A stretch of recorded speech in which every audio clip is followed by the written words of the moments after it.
Hello and welcome back to the All Out Fighting YouTube channel. My name is Martin Dolan, editor of Mirror Fighting, joined by Rich Jones all the way from New York. Rich, in just a few days' time, we will be ringside for one of the most ridiculous fights, perhaps, as Mike Tyson returns at the age of 58 to take on YouTube star Jake Paul. Sum up that fight in one word for me, Rich, to start with. Ridiculous isn't a bad word. I think intriguing as well, because that's the thing. Despite the fact that it's such a sort of crazy fight, I think that the thing that makes it so interesting is I think everyone you speak to has sort of a different opinion on how it's going to go. I mean, you've got some people in the camp that, 58-year-old Mike Tyson's got no chance because he's 58 years old. You've got some people who are convinced that all he's got to do is land one punch against Jake Paul and that'll be good night. So, yeah, I mean, it's going to be a bit of a circus all week, I think, in terms of the build-up and the sort of, selling the fight. But I think the great thing about it is that no one really knows what's going to happen, but it is certainly a strange one. I think ridiculous, not a bad word to describe it. Of course, the fight was first announced back in March. It was supposed to happen in July. Mike Tyson pulled out or postponed the fight, suffering from an ulcer flare-up on a flight, which felt very apt, to be honest. A man who's almost in his 60s, suffering something which, perfectly routine, I suppose. But when it comes to getting into the ring, slightly more serious. I think at that point, I didn't believe it would happen. I thought they would find a way. It was a good excuse, a legitimate excuse to postpone the fight, but I actually thought they would just use that eventually to say, quietly just shut the fight down. But I think as we sit here, we can safely say the fight will take place in Dallas, Texas, Friday, November 15th, in front of up to 80,000 fans, although tickets apparently being slashed in cost in the days leading up to it. Rich, as a boxing fan, do you accept that this is the way the sport is going at certain points, or do you just hate the fact that Mike Tyson is getting into the ring with a YouTuber? I think you've just got to accept it a little bit, haven't you? And to be fair, when it comes to Jake Paul, I think I'd give him a bit more credit than a lot of boxing purists. I think he's done things kind of the right way almost in the last couple of years. He's really sort of, I mean, you can't really date his dedication to boxing in terms of the effort he's put in, the work he's put in, and he's been trying to sort of fight. He's been going down the path of trying to fight real boxers, but then obviously something like this presents itself, and you'd be silly to turn it down for the sort of money involved. I think it's sort of one of those that you just got to accept it for what it is. But I think it is quite sad in a way, really, for someone like me. I'm like 29. I don't really have any memories of Mike Tyson in his prime. You just hear sort of stories, and your dad and your granddad talking about Mike Tyson, how dominant he was, and back in his prime. And so the fact that the only time I'm ever going to see him step in a ring is going to be with a YouTuber when he's 58 years old is possibly, from a boxing purist standpoint, a bit sad, but also I think you've just got to sort of take it at face value for what it is, really, haven't you? We do. And I think from a point of view in terms of our jobs, it's welcome. We don't have very many big fights anymore. Of course, there are more and more thanks to Saudi Arabia, but there is an absence of stars, and perhaps Mike Tyson and Jake Paul, or certainly Jake Paul and the other social media boxing is simply filling that gap. We did see Mike Tyson 4 years ago, 2020, behind closed doors during COVID, in which I think anything was sort of allowed to just happen. He fought Roy Jones Jr. I think the intriguing thing for me is that fight was held over 8 2-minute rounds. There were no knockdowns allowed. And the fight was scored, but also scored in such a way as it was ultimately scored a draw, even though I think everybody felt Tyson won the fight. But the gloves they wore that night had less padding than the gloves Mike Tyson and Jake Paul will wear next Friday night. And I just wondered, are we kidding ourselves that this is a professional fight? Yes, it will go on their records, but let's be honest, I'm not sure that Mike Tyson's record doesn't mean much anymore. Well, his old record means something. Anything that happens from now on means nothing. And no one really talks about Jake Paul's record. Should we just be talking about this fight for what it really is, and that's a glorified exhibition?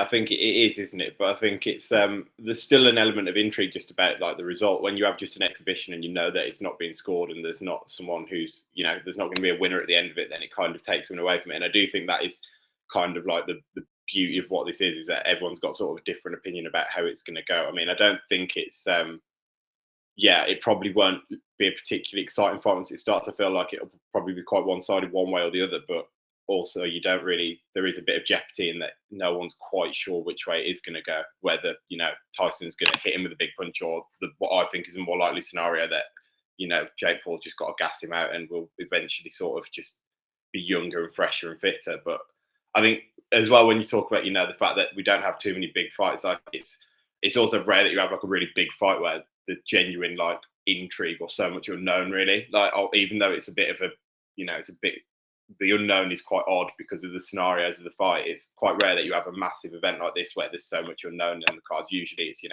a champion defending their belt who you kind of know what you're going to expect or something like that. So, yeah, I think it's, realistically, like you say, it's probably just a bit of a glorified exhibition, but I think it probably does need that jeopardy of there being a result and a winner to sort of really draw people in and just make it sellable, really. Yeah, I think we can certainly expect, if that fight is somehow scored a draw, the word fixed will be cropping up a lot on social media.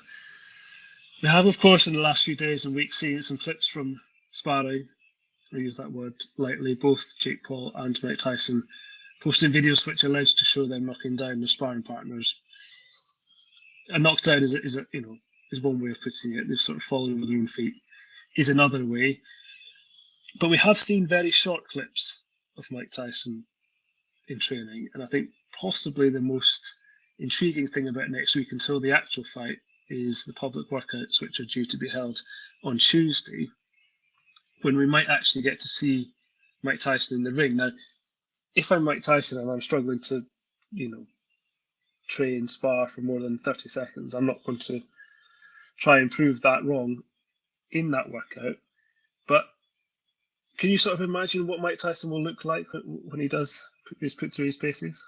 Not really. That's the thing, isn't it? Like you say, I think that open workout is going to be really interesting just to see what sort of shape he's in and how he sort of goes over sort of longer than 30 seconds distance. I think that's going to be what really decides the fight, right? Obviously, Mike Tyson, you'd imagine that he's still going to have a certain element of punching power. He's obviously quite a ferocious, he's known as a ferocious puncher. Obviously, some of that will have left him in his older years, but he'll still, have a lot of power, that I'm sure. But the key is just whether he can actually, exert that energy for long enough to cause Jake Paul problems. Obviously, Jake Paul way younger, fitter. So, yeah, I think it's going to be fascinating to see. I mean, I don't know. What do you think? What sort of shape do you think he's going to come in? I think he will look incredible. You can see that from the pictures, from the videos. There's no doubt that, aesthetically he looks in good shape, and I'm sure for a 58-year-old man he's in excellent shape.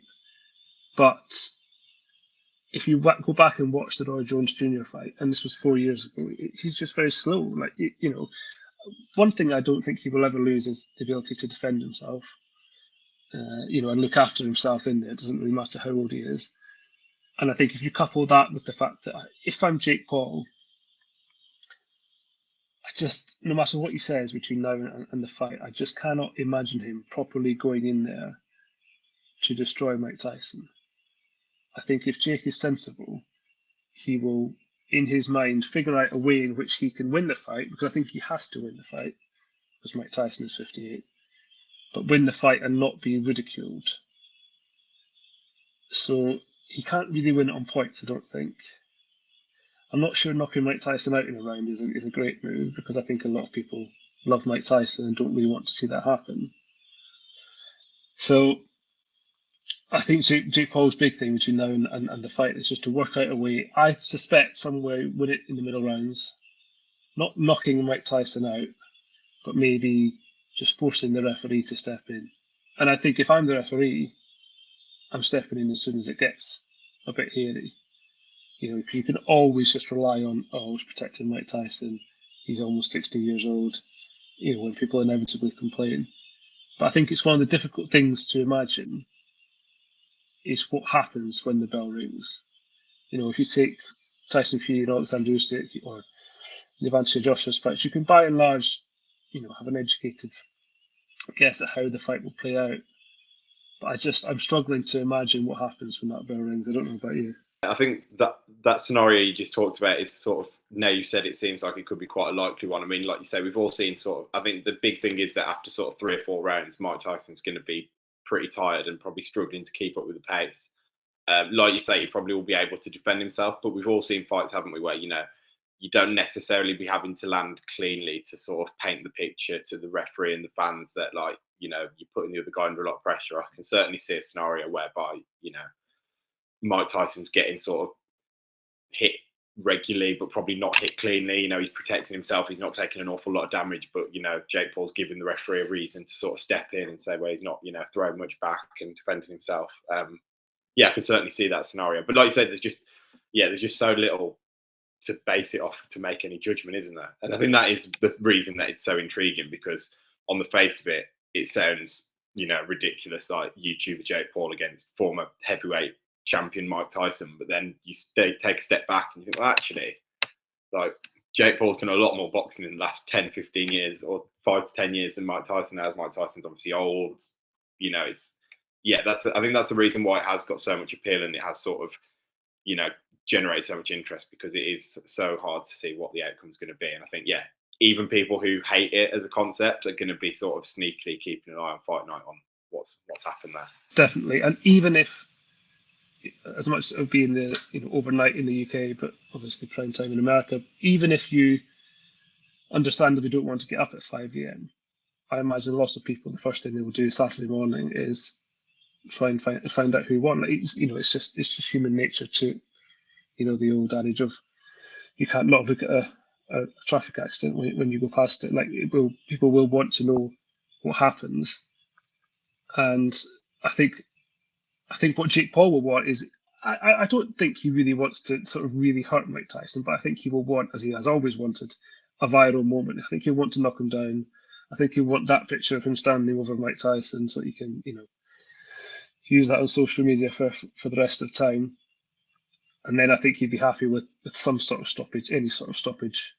You know, if it was one that left a bit of controversy, a few questions, fine. You know, as long as there's no talk of a rematch, that's for sure.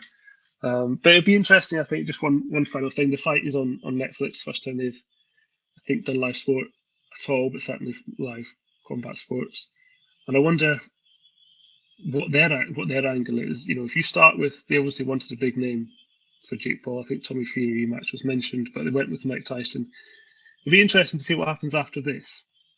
You know, whether they sort of branch out into normal, if you like boxing, or if they try and carry on with more novelty fights. It's interesting. I mean, obviously there's a big push out here. They've got like they're showing the NFL on Christmas Day this year, so they're sort of pushing to branch out into sport. I mean, it's I guess from their perspective, I don't know, but I imagine it's probably, this is the sort of thing that, because it's such a sort of it's an event that appeals really to the mainstream, doesn't it? Like, there's pretty much everyone from the age of like 20 to 80 or older has got like a view on Mike Tyson, or knows about Mike Tyson or Jake Paul. So it probably appeals to quite a mainstream audience, and I guess like will probably drive signups in that way. I mean, also from a boxing perspective, I guess it's easy to sort of get in the door with a sort of an event that's not tied to a particular, you know, promoter that's got a big TV deal elsewhere. Like, obviously, if you were to go with, you know, Boxer or Eddie Hearn or, you know, whoever, they've got deals elsewhere with their various broadcasters. But yeah, no, it'd be interesting to see what sort of production Netflix put on. I'm sure they'll be wanting to sort of put on a real show, and yeah, it'd be interesting to see what their involvement in boxing is after this moving forward, I suppose. There will be a lot of interesting things happening next week. We're not quite sure how it's going to look. But one thing is for sure, All Out Fighting will be there every step of the way, which will both be in Dallas, and we will bring you daily updates, and ultimately we will try and make some sort of prediction towards the end of the week. But for now, thank you for joining us. Take care. We'll see you soon.